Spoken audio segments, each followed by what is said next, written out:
So when you talk about full mouth dental restoration and cosmetic surgery, what are some of the procedures now that people are doing in that area? The biggest probably thing we're seeing more now are porcelain veneers.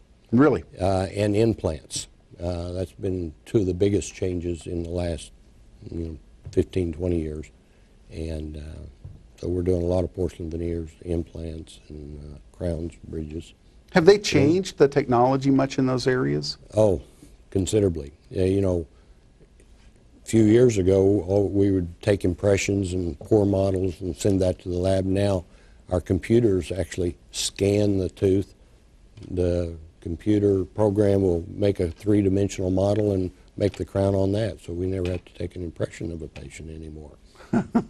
It's phenomenal.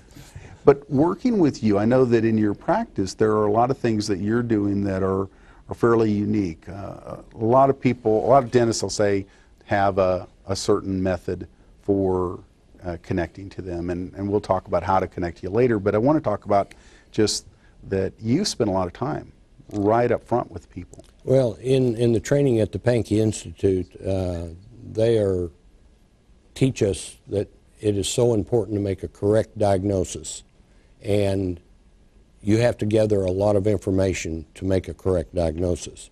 So we spend 2.5 hours on our initial examination, and that's gathering, x-rays and medical history and models and x-rays, like I said, but and getting to know the patient is so important, because the cross that I wear here is the cross of life, and it's, we have to know ourselves, know our patient, know our work, and then apply our knowledge. That's the 4 legs of the cross.